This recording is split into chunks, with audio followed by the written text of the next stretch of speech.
প্রধান সারাদিন রাষ্ট্র কাজে ব্যস্ত ছিলেন। দুপুরে খানা খান নাই, মাগরিবের নামাজ পড়ে বাড়ি আসছেন।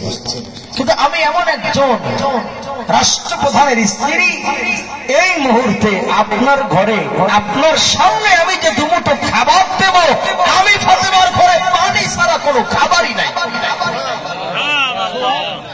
কোনো খাবারই নাই। হযরত আলী বলে, খাবার নাই, চিন্তা করার কিছু নাই, চিন্তা করো না। আলী বললেন, তুমি একটু দাঁড়াও, আমি ঘরের বাইরে যাবো আর আসবো। আমি আপনি হইলে কি করতাম? চুলের মুষ্টি ধরে আগে কিল মারতাম। সারাদিন বাড়িতে কি করছো? ফিল্ডিং মারছো। কিন্তু স্বামী ইনকাম যদি না করে ঘরে এনে দেয়, স্ত্রী রান্না করবে কোন জায়গা থেকে? অনেক পুরুষ আছে ইনকামের বেলায় খবর নাই, স্ত্রীকে ধরে আর এরাই হলো সমাজের কাপুরুষ।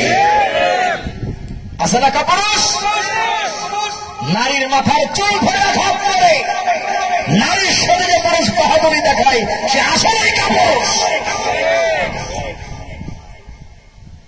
হযরত আলী বললেন, তুমি দাঁড়া, আমি ঘরের বাইরে যাবো আর আসবো। করুন বাইরে, পয়েন্টটা মনে রাখবেন। হযরত আলী মুখটা বাঁধলেন, সত্যবেশ ধারণ করলেন, চলে গেলেন ঘরের বাইরে। একটা দোকানে তিনি কর্মচারী হয়ে গেলেন কয়েক ঘন্টার জন্য। মারহাবা কর্মীরা।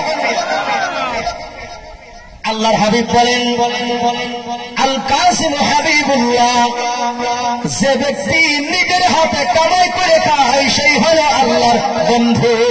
সুবহানাল্লাহ বলেন, সুবহানাল্লাহ বলেন। অনেক যুবক আছে কামাই করে খাই না, জুয়া খেলে কামাই করে। জুয়া খেলে, বলেন তো ভাইরা, জুয়া খোর আছে না নাই?